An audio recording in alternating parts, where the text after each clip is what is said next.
जी students, अस्सलाम वालेकुम। कैसे हैं आप सब? उम्मीद है आप सब खैरियत से होंगे।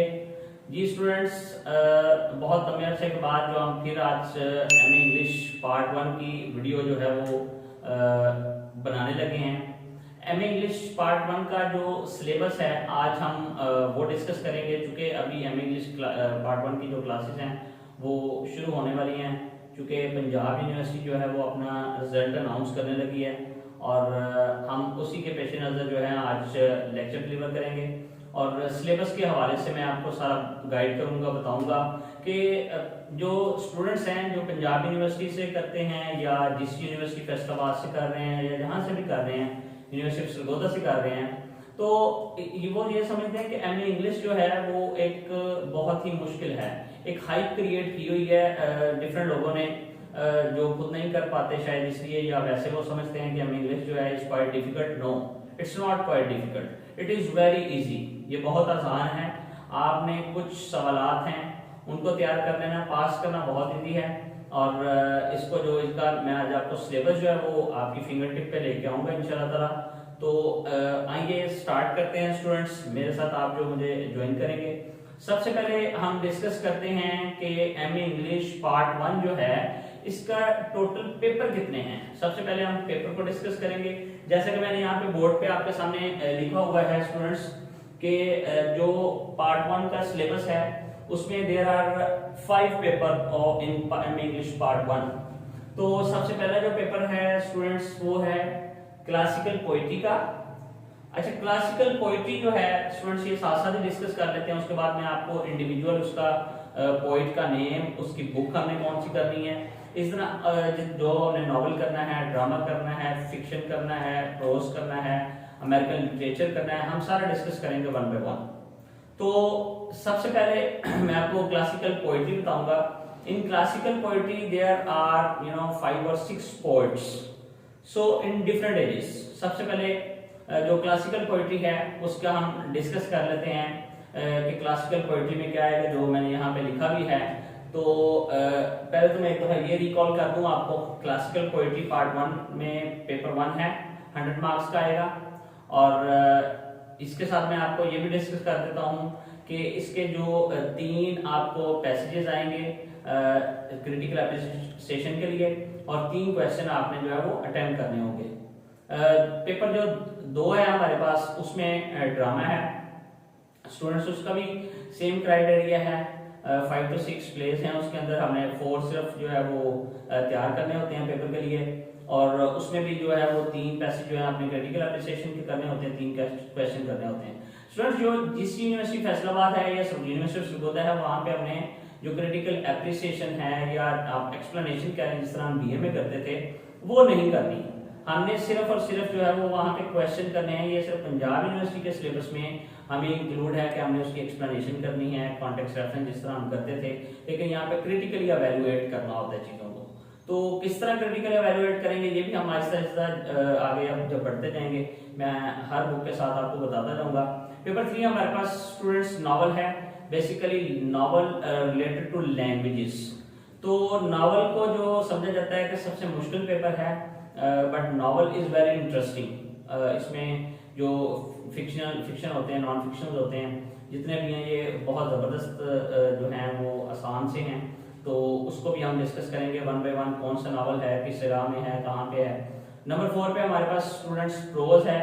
प्रोज किसको कहते हैं ये भी पेपर 4 पे जब हम डिस्कस करेंगे, उसमें कितने प्रोज हमने करने हैं ये भी इंशाल्लाह हम डिस्कस करेंगे। तो इसके बाद पेपर नंबर 5 हमारे पास स्टूडेंट्स है जो अमेरिकन लिटरेचर है। That is very easy paper. American literature में हमने नॉवल भी करने होते हैं, हमने प्लेस भी करने होते हैं, हमने पोम्स भी करने होते हैं, तीनों चीजों का अमेरिकमेशन है। क्योंकि अमेरिकन लिटरेचर है, अमेरिकन राइटर्स को हमने डिस्कस करना होता है। So students let's start from paper 1 classical poetry. In classical poetry we are I would like to tell you first of all about the very easy book from Renaissance period, from medieval age, the prologue to the Canterbury Tale। Geoffrey Chaucer को इसने लिखा जो है वो medieval age में। इसको पहली जो पोइट्री है हमारे पास और इसके अंदर क्या है, prologue to the Canterbury Tales। that there are approximately 29 characters in the poems as well, and they went to pilgrimage in Canterbury Tale. वहाँ पे ये जाते हैं, प्रलॉग यानी इंट्रोडक्शन, टेल्स कहानियाँ, उसका इंट्रोडक्शन है। 29 कैरेक्टर्स जो जाफरी चौसर ने बहुत he used tongue in cheek, he used slip and tongue, he used with irony and satire। इसमें बड़ा खूबसूरत तरीके से जो है वो बयान किया हुआ है। ये हमारा पहला जो क्लासिकल पोइट्री है वो है। नंबर 2 हमारे पास 17th जो सेंचुरी है, वहाँ पे एक पोइट है, वेरी इंटरेस्टिंग पोइट है, जॉन डन। उसका जो लव एंड डिवाइन पोइम्स हैं, जॉन डन एंड डन इसको बोलते हैं। इसकी लव पोइम्स हैं कोई 6 to 8 जो हमने पेपर के लिए करनी होती हैं, और डिवाइन पोइम्स हैं जो हमने सिर्फ 4 करनी होती हैं अप्रॉक्सीमेटली, वैसे तो 8-9 हैं, तो उन्हीं में से जो है वो आपका पेपर बन जाता है।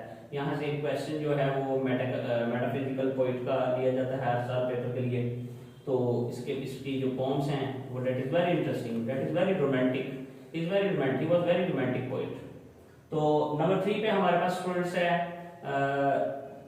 Paradise Lost by John Milton. John Milton epic long poems है पैराडाइज लॉस्ट। इसमें 12 बुक्स पे कंसिस्ट है। हमने बुक 1 और बुक 9 करनी होती है।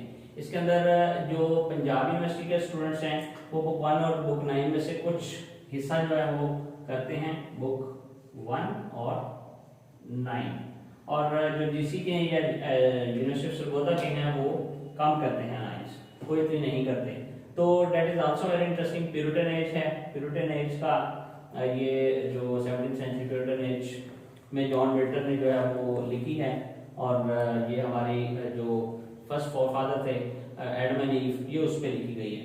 इसके बाद नंबर 4 पे the rape of the lock, ये जी अलेक्जेंडर पॉप ने लिखा है।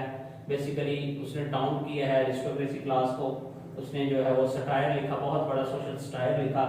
और रेप ऑफ द लॉक यानी किस तरह ब्लेंडर के जो हेयर हैं वो कट हो जाते हैं, तो that is also very interesting. Number 5 पे हमारे पास कुछ लोग ये पढ़ाते हैं, कुछ नहीं पढ़ाते, यूनिवर्सिटीज में इनको पढ़ाया जाता है। वाइट एंड सर्रे, इसकी जो पॉम्स हैं राइमस्किन कह रहे हैं कि राइमस्किन के पायोनियर जो हैं वो वाइट एंड सर्रे, उनमें इनका नाम आता है। उनकी पॉइंट्स हैं, अगर हम इसकी पॉइंट्स नहीं भी करना चाहते तो एक आधा क्वेश्चन का जो है ना वो compare and contrast Wyatt and Surrey with their poems as well. ये क्वेश्चन जो है वो पेपर में लाजमी वो बार बार देते हैं, इसको हमने जो है वो अटेम्प्ट करना है। तो जी स्टूडेंट्स, आपने देखा कि पेपर 1 जो है इसका कितना आसान है, और हमें इसमें से 4 जो है फर्स्ट 4 जो हैं हम वाइट एंड सर्रे को नहीं भी करेंगे तो हमारा पेपर जो है वो तैयार हो जाएगा। इसलिए ये इतनी हाइप क्रिएट करने की जरूरत नहीं है कि जो एम इंग्लिश है वो बहुत मुश्किल है, और ये इसी तरह मैं इंशाल्लाह ताला कोशिश करूंगा आपके लिए बहुत आसान बनाऊं। और मेरे चैनल पे जब आप आएंगे तो काइंडली इसको सब्सक्राइब भी कर दें और बेल आइकॉन का बटन जरूर दबा दिया करें, और मेरी हर आने वाली तक की वीडियो आप तक पहुंच सके, और दूसरे लोगों को भी जो है वो रिकमेंड करें।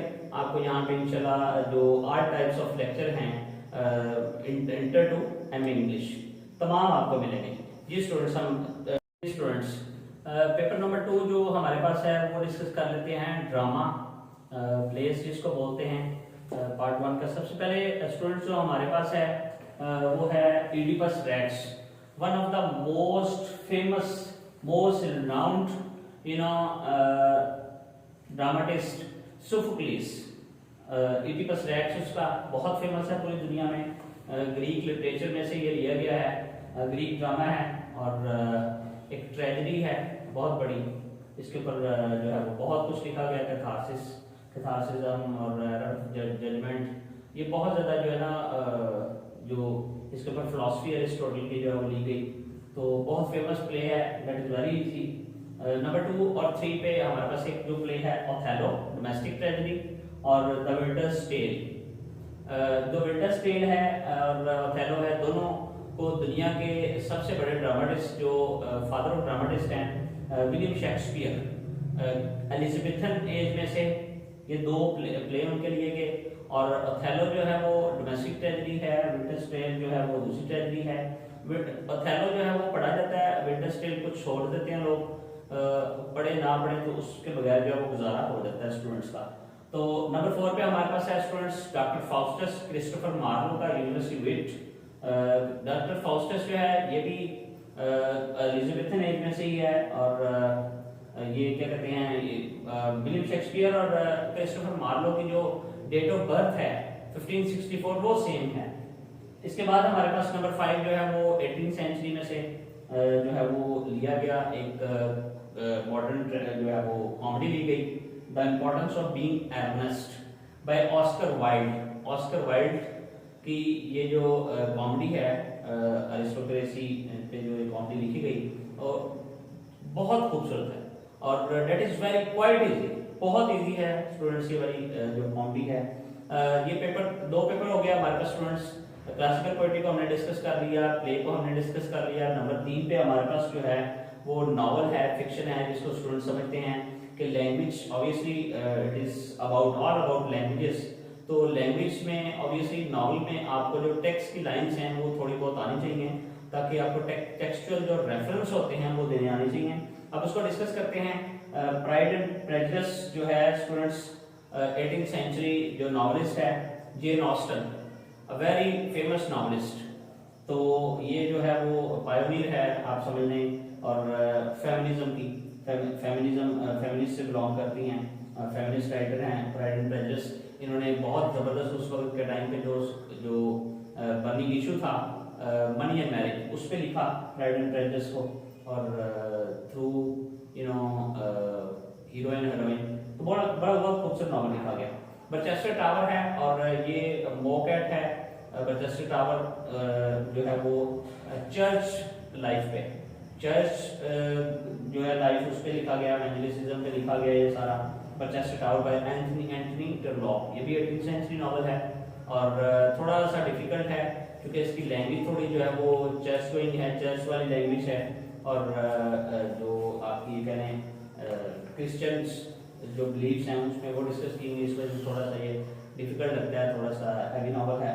नंबर 3 पे हिस्टोरिकल नॉवल है, that is very interesting, based on based on French revolution, a tale of two cities by Charles Dickens.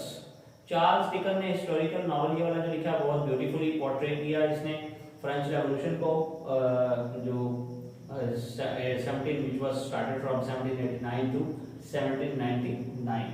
इसके बाद नंबर 4 पे जो एडम बीट है जॉर्ज इलियट का, जॉर्ज इलियट ने एडम बीट पंजाब यूनिवर्सिटी के सिलेबस में द मीनिंग ऑफ लॉस जो है वो सरगोदा में और दूसरी यूनिवर्सिटी में पढ़ाया जाता है। एडम बीट जो है पंजाब यूनिवर्सिटी में, और ये भी जो है वो इसी पे लिखा गया है, एक तरह से कह लें इवेंजलिज्म पे, एंग्लिसिज्म पे, मतलब क्रिश्चियन स्पेस ये भी एक नॉवल लिखा गया है। थोड़ा सा ये भी कह सकते हैं, you can say that is less difficult rather than Pride and Prejudice।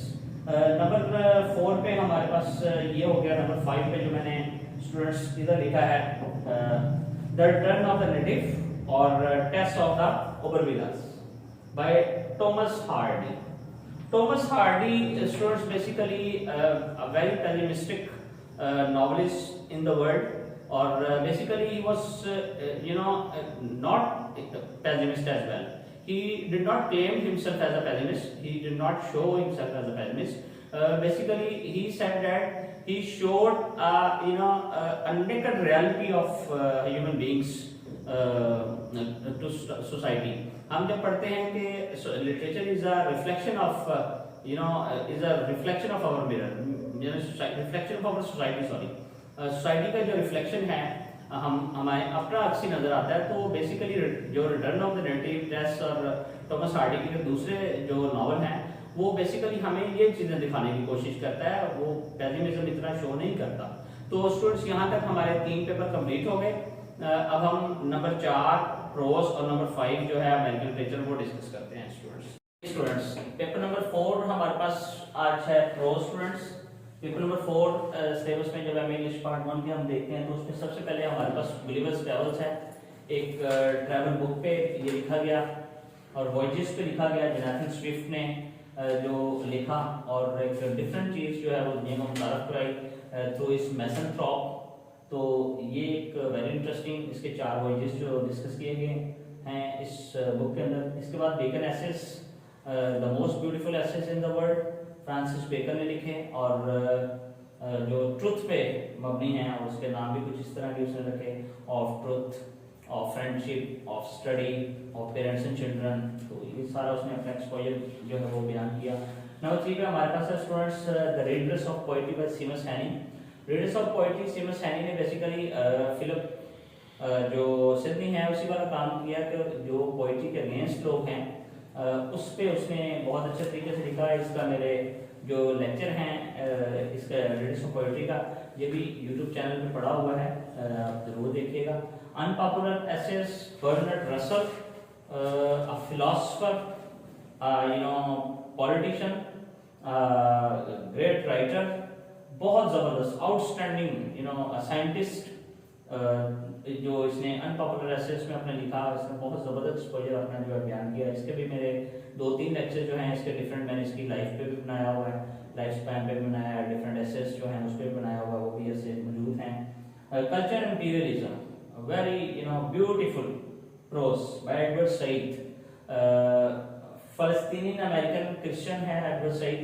इसने after renowned, he was famous for Orientalism। इसका जो है 1970 में एक बहुत फेमस वर्क था ओरिएंटलिज्म, और उसके बाद इसने जब कल्चरल इंपीरियलिज्म लिखा, इसने अपना पूरा एक्सपोजर बयान किया अगेंस्ट जो इंग्लिश सोसाइटी है कि किस तरह वो लोगों को जो अदर एनास वाली थी, इसने साथ बताई आपको बाइनरीज थी।